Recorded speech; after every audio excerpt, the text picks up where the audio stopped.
In recent years, there's been quite a bit of talk about the sharing economy. Can you think of some examples? Well, Uber is one of them, ride sharing or sharing a vehicle. We talk about Airbnb, that's also a sharing economy thing. Books have been written about a sharing economy.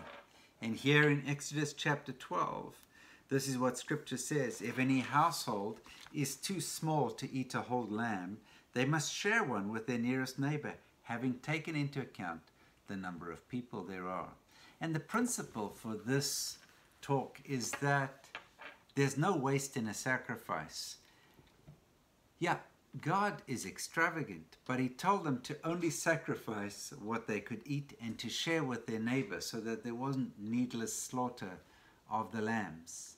He gave instructions that precluded waste. And it's interesting that as many of us are in a time when we're waiting to get jump-started to go to the next level, we're waiting for a capital infusion, we're waiting for new clients, we're waiting for new products to take off. We've been writing books or putting courses together or developing new products that can be delivered online instead of face-to-face. We've been thinking about new partnering situations. We've been thinking about how do we shorten our supply chains so we can get closer to the customer. As we think about these things, as we think about getting some of the inefficiencies of intermediaries, we've been thinking about disintermediation. As we've been thinking about those things, God has been ahead of us in this kind of principle. And we share with others while we wait. We have extra this, we share it somebody, they have extra that.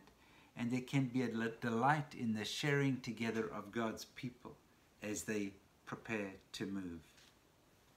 There can be an efficiency, not an inefficiency, an efficiency in the face of promise.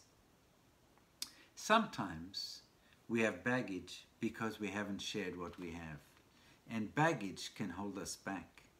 So, take a look at what you have and say, could I be blessing somebody else with what I have right now? Do I have too much? Can I be offering things to somebody else? Somebody who's going to go on the journey with me so that they're encouraged, they're prepared. Jesus says it's better to give than to receive.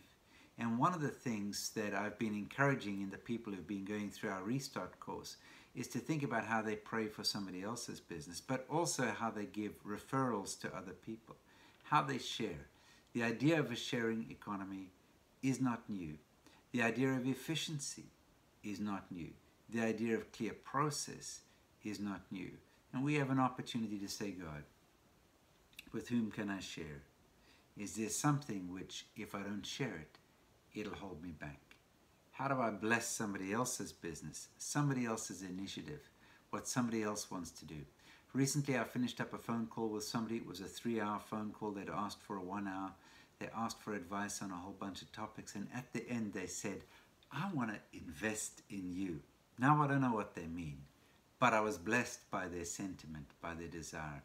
Find somebody to invest in with whom you can share, somebody with whom you can enjoy a meal, even if it's virtually, as part of your sacrifice.